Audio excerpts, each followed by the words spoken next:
To set up, I'm going to give you a specific case study of this happening in Australia, right? An example of students being unsupported when placed in a program that very obviously doesn't seem to be designed for their well-being in mind. But to understand how this case study works, I'm going to have to explain like a little bit of like specific terminology. HECS and CSPs.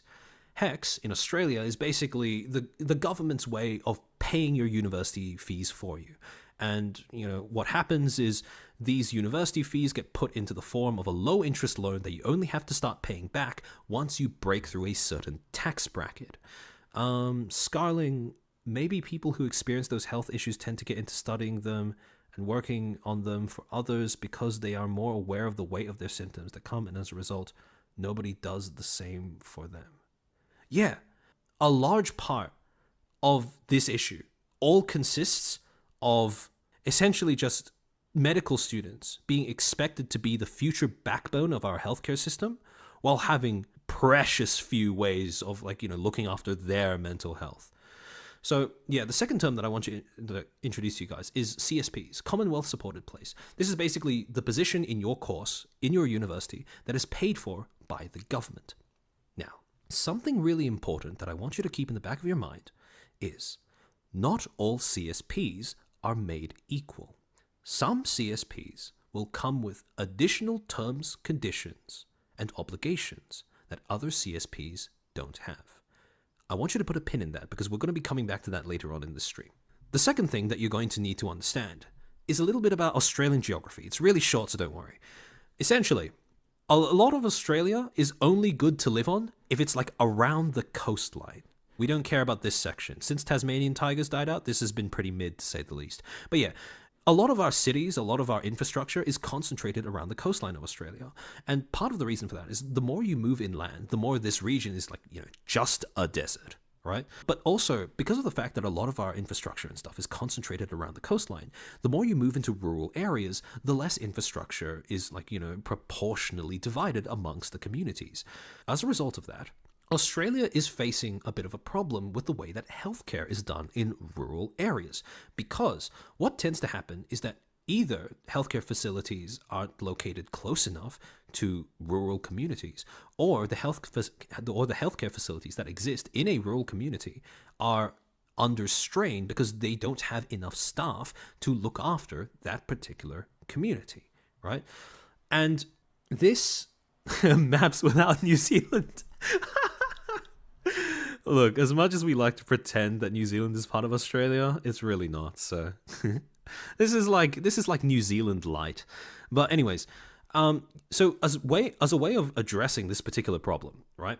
The government has implemented a bunch of medical school programs where basically medical students would be sent out to do their internships or placements, clinical training in a rural healthcare facility, right? So again, they would be sent out to a clinic or a hospital, and they would basically act as extra hands-on staff to help out with the doctors, the nurses, the whatever that were already working there. And in doing so, they would also get the experience that they needed to graduate. So all of this has culminated in something called the Rural Health Multidisciplinary Training Program. This is a publicly accessible webpage. All of the documents that I've gotten that I will show you in a few seconds is publicly available and obtainable as a result of clicking on various links on this webpage. But essentially what this is a series of grants that are opened in rounds to a bunch of universities where, again, universities can apply for these grants that sometimes number above $3 million. They can obtain these grants as a way of further developing their own university-specific rural training programs. So essentially, they get this grant, and then they're supposed to put the money towards funding the hospital, building student accommodation, paying staff to supervise this program, right? I can see no way this goes catastrophically. Oh, if only you knew. And you will in a few moments. So yeah, RHMT, right? Now, at the bottom of this webpage, if you click on it, it will take you to a website called Grant Connect, which basically lists the documents that get updated year to year that tell you how this particular program is run. This document will contain things like, for example, specifying what you should include in your application if you're a university applying for a grant, or what the money can be used for. Now, This situation was first brought to my attention around this time, like last year. So I've included the 2023 version of the document that was made available and the 2024 version that is currently available. We're going to be looking at both, but we're going to start with 2023.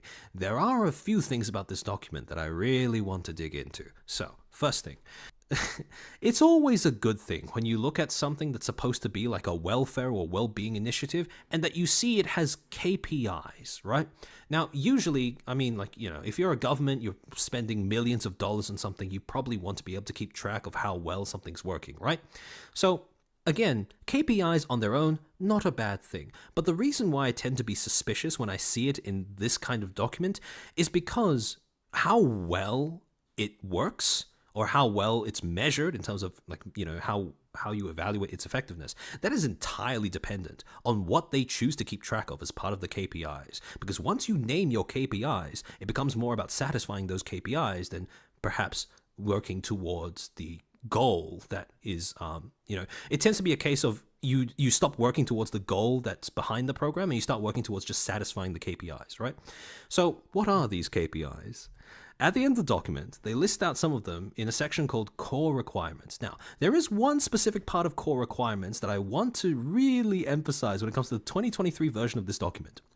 It is acknowledged that while one of the program goals is to maximize rural expenditure, the university may need to spend a small proportion of funds related to the program activity at its main metropolitan campus. How much of the budget can they spend? 5%. Now, 5%, not a lot, but 5% of like $3 million is quite a bit. And again, that's a lot of money to be spending on something that isn't a rural placement program or rural facility.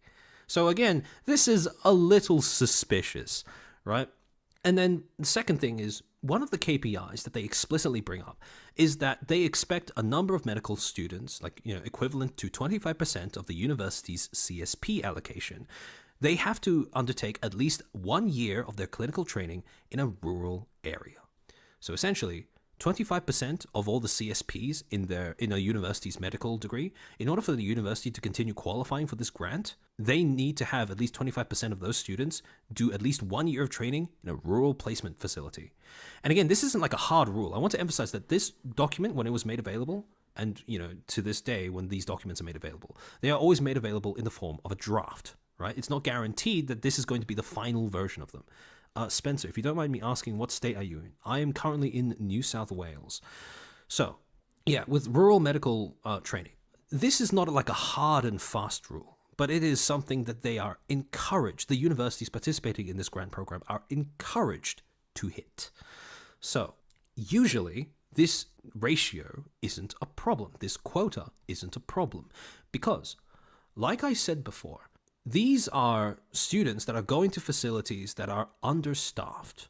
But what that also means is that each of these students gets more individual attention from the professionals who are already working there. So in many ways, this is actually a more beneficial experience education-wise than it is a detrimental one. Now, most of the students that I've talked about who have gone on rural placements, right, have been pretty happy with their experience. And although one thing I do want you to bear in mind is that the students who end up saying this are students that only go on placements for like a month, right? For them, it's like a fun trip that also happens to give them training that is integral to their degree. But the thing that I want to pose to you, the question that I want to ask you guys is, what do you think happens when a university has an RHMT program running, but for some reason or other, doesn't have enough students signing up to join the program? Yeah, I'm not going to bother with the suspense thing. So yeah, look, if you would have guessed that the university resorts to a Hunger Games style selection process where they randomly pick students to join the program as a way of filling up their quota, then you'd be correct, because this actually happened at one of the universities of someone I know who does medicine. Some people I know who do medicine. So, essentially, for I think a few years now, like one or two, I'm not very certain, but for more than a year now, this university, and I'm going to keep them anonymous for obvious reasons, this university was running this program and they didn't have enough students signing up. So their way of getting around this was randomly emailing students telling them, you are now going on this placement. And I want you to remember that because of the quota, the key performance indicator they need to satisfy, these students aren't going to be going there for a month. They will be going there for at least a year. Some of the students that I've spoken to have told me that they are thinking, the university has been thinking about increasing it to 2 years, presumably as a way of making up for the lack of students signing up. So, even though they can still, so they can still meet that, key performance indicator. So, bro, what the hell? My thoughts exactly. That was like word for word my reaction when I first heard about this. Now, it is worth noting that these random allocations aren't entirely random because they are allocated with special circumstances in mind, right? So essentially, if you tick off a certain special circumstance, they either won't allocate a place to you in the first place, or if you suddenly get, allocated one and you satisfy one of these special circumstances, you can apply to be let off the hook, right? You can apply to be, dropped so they can presumably randomly allocate a placement to somebody else. The problem arises, though, when you actually take a look at what these special circumstances are. So this is a document that I got shown. Obviously, the screenshot quality is like really bad. So, don't worry. I just included this to show that I actually do have some form of receipts, right? I have a higher quality version, which is like a screenshot from an iPhone. Think of this as like a special considerations list where you can lodge an application saying, I have these things going on in my life, so just don't select me, right? And the thing about this special considerations list is once you read through it, it's a lot more special than it is considerate. So, the reasons they will accept for special circumstances are major health problems requiring frequent and ongoing specialized treatment, which is only available in certain locations. Think cancer, because, this cancer, right? Being a parent of a dependent child or children. I mean, very obviously, you don't want to randomly send someone away when they're like a single parent or something. Involvement in sport or music at an elite level, competing in a national and international level. So again, you don't want to interrupt, an athlete's career or anything that might give you clout that you could use to advertise your university. And being a registered carer for a sick relative. Again, pretty understandable reason for not wanting to go on placement, right? There's no one left to look after whoever you're caring for if you end up leaving, so you stay. This is almost comical how stupid it is. I use 4chan, exclude me please. Yeah, pretty much. This makes me so mad. Yeah, I've been fuming about this for like a fucking year. So, yeah. However, some of these reasons, fair enough, right? However, the real doozy is when you look at the reasons that they don't accept in terms of special considerations. Now, previous allocations, including missing... actually, you know what? Fuck it. I'm just going to give you a few seconds to read through this list and see if you spot anything that looks a little weird. Can I get a gambling addiction to avoid this? Oh, you can't, and you'll see why if you read through this list. So you can only escape if you are dying. Yeah, pretty much. Pack up, Jimmy. You're going to us Aussie Nam. Okay, I do want to stress that like these rural areas are not like hellscapes, right? They're not awful places to be. The only thing that I have issue with is the fact that these are being allocated to people, one, randomly, and two, in a way that threatens to severely disrupt their lives if they're not ready for it. Huh? Yeah. Okay, so they've listed lack of access to a motor vehicle or inability to drive, other transportation issues including time or costs, relationships without dependence, religious grounds, I don't know why they included that one, ownership or rental of accommodation or other accommodation issues. So again, if you have a lease that will be that extends to when you were supposed to go on placement, too bad. That doesn't matter. And financial issues. What the fuck do you mean financial issues is not a circumstance that you'll accept? Hello? Are you ill? What? Why? Like, these are university students. Statistically speaking, like, well, the poorest you can get without being actually in poverty, and some of them are actually in poverty, I am convinced. Like, what? And also, employment or other extracurricular activities. So if you have a job that requires you to stay where you are, too bad, not anymore.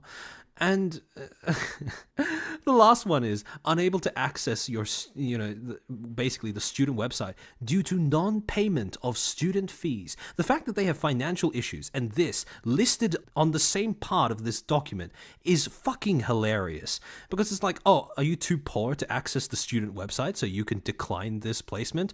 Too bad. Guess you're going. Oh, also, we don't give a fuck if you have financial issues. Like, huh?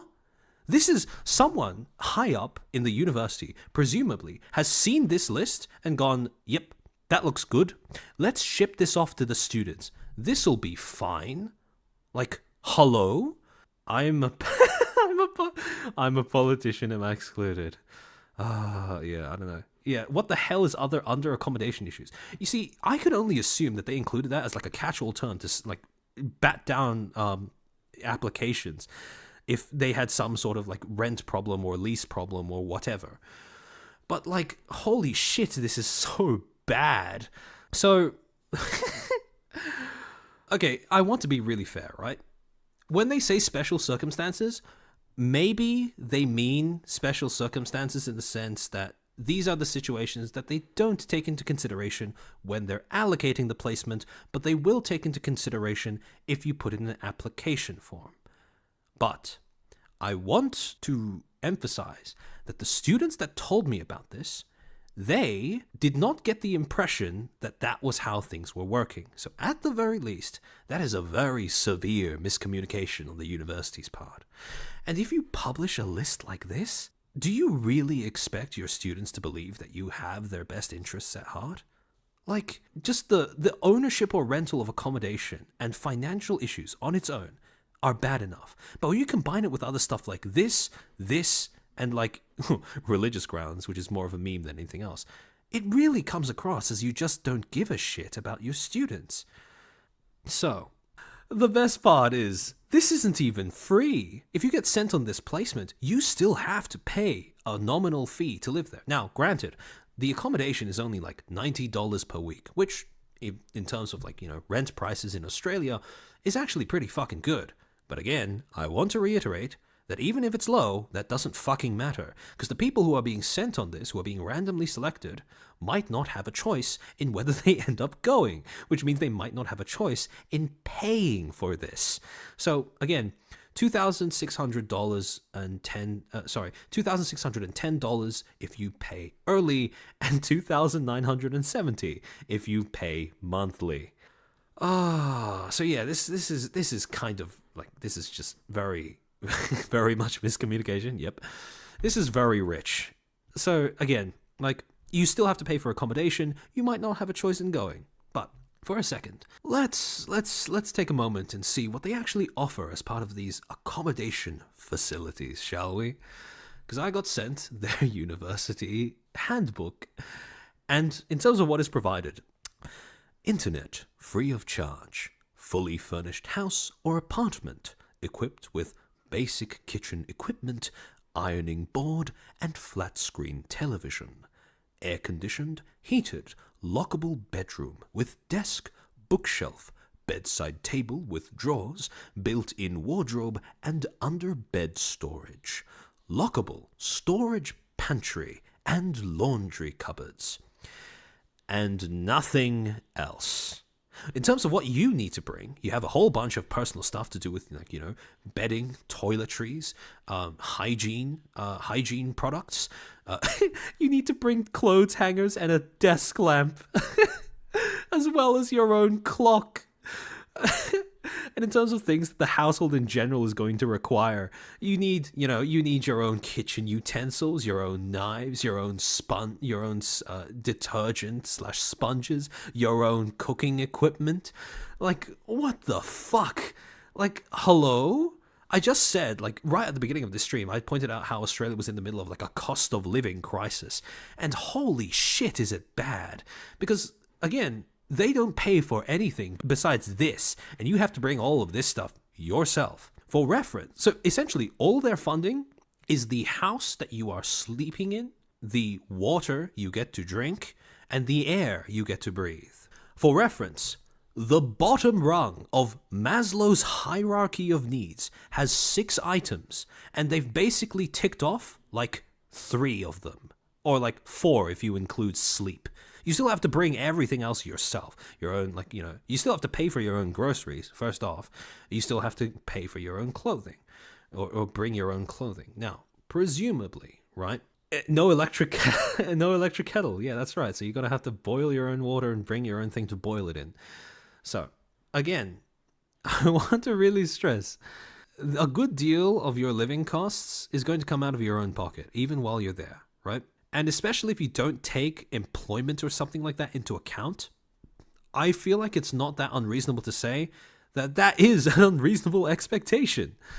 Now, if you are having your university degree funded by the government, there is a decent chance that you are on like a government welfare scheme, like you are on what we have here is like a youth allowance or like a Centrelink, right? Which is basically a government agency that pays you money if you're a university student. So if you're an Australian citizen, that gives you like, money to live off of. And again, in fairness, it's probably enough to pay for your grocery bills and stuff, maybe even petrol, if you're on placement and you don't have to worry about having your other sources of employment cut off. However, I do want to reiterate, this is a placement that some people might not have a choice in, and it's a placement that's going to last like a year, not a month, a year. So, oh yeah, this was something else. So I went onto the university's website because I wanted to get a look at, what their mental health policies about like, student well-being were, and whether this kind of program in any way conflicts with that.